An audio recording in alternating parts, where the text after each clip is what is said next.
Assalamualaikum warahmatullahi wabarakatuh. Yang terhormat Bapak Mokhairul Anam STHI MSY. Yang saya banggakan teman-teman kelompok saya, yakni kelompok 3 retorika, dan teman-teman semua yang berbahagia. Puji syukur kita panjatkan kehadiran Allah Subhanahu wa Ta'ala, yang mana dengan rezeki, ridho, dan karunia-Nya kita masih dapat melaksanakan perkuliahan kita. Alhamdulillahirrahmanirrahim. Salawat dan salam tak lupa pula kita aturkan kepada baginda Nabi Muhammad SAW dengan mengucap Allahumma sholli ala sayyidina Muhammad wa ala ali sayyidina Muhammad. Alhamdulillahirrahmanirrahim.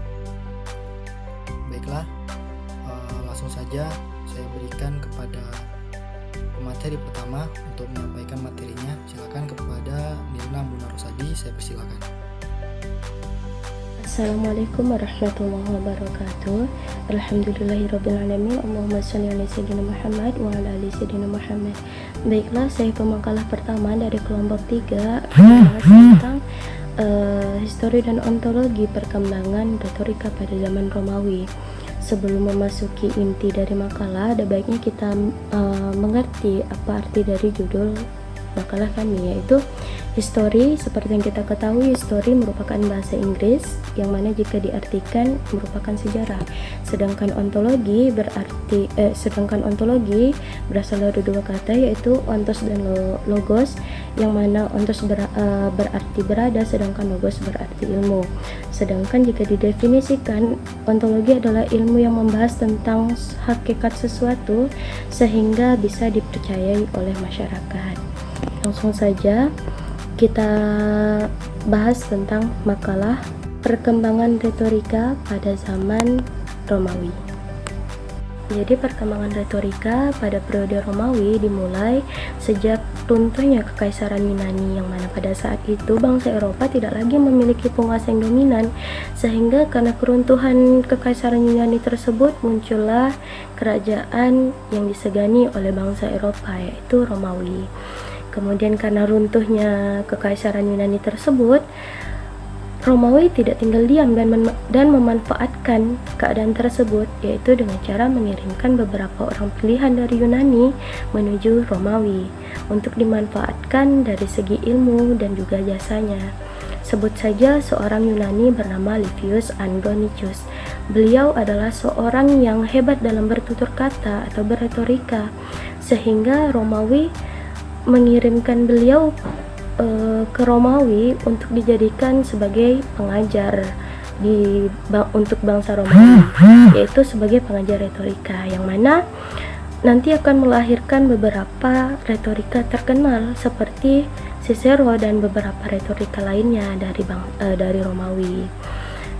Nah, mekanisme itulah yang digunakan oleh Romawi.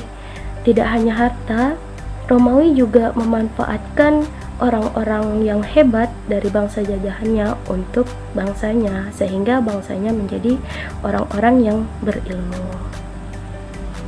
Kemudian setelah bangsa Romawi menguasai Yunani, terjadilah kontak antara kaum cendekiawan Romawi dan Yunani. Orang-orang Romawi kemudian mempelajari kebudayaan Yunani, terutama pada bidang retorika. Ilmu retorika juga diberikan kepada atau disebarkan kepada sekolah-sekolah pada bangsa Romawi, yang mana apabila ada murid yang berprestasi atau yang memiliki bakat dalam berpidato, akan dikirimkan ke tempat-tempat pengadilan oleh bangsa Romawi agar mereka menyaksikan pidato itu secara langsung, pidato yang disampaikan secara langsung di depan publik, sehingga berdasarkan pengalaman tersebut para murid-murid tersebut bisa melengkapi dan bisa mengekspresikan petunjuk yang diberikan gurunya. Kemudian terdapat beberapa ahli pidato yang terkenal dari bangsa Romawi yang akan dijelaskan oleh pemakalah selanjutnya. Sekian dari saya. Wassalamualaikum warahmatullahi wabarakatuh. Baiklah, selanjutnya materi kedua adalah saya sendiri, yakni retorika menurut Cato Senior. Retorika adalah suatu gaya seni berbicara baik yang dicapai berdasarkan bakat alami atau talenta dan keterampilan teknis. Di masa ini, retorika diartikan sebagai kesenian untuk berbicara baik yang dipergunakan dalam komunikasi antar manusia.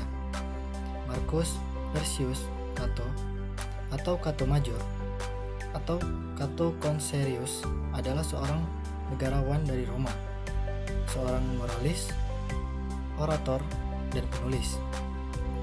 Ia mengikuti perang Punik yang kedua ketika berumur 17 tahun.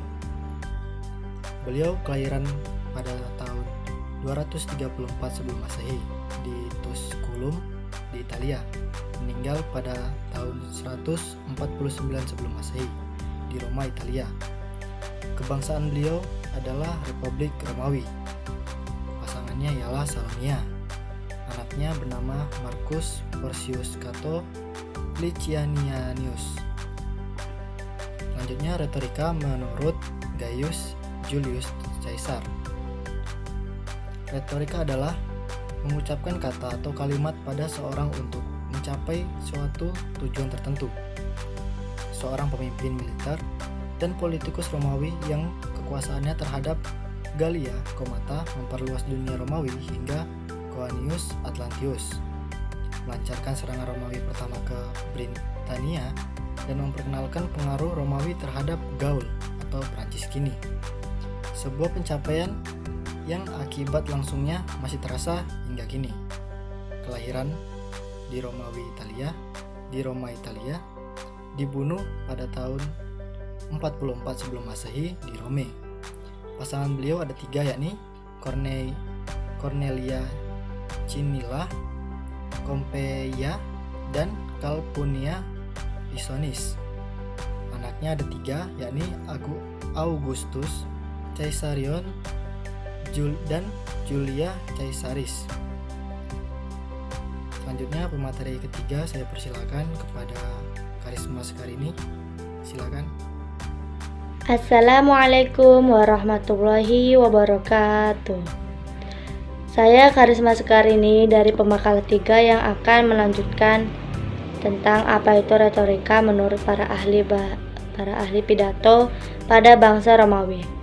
Yang pertama, retorika menurut Marcus Tullius Cicero.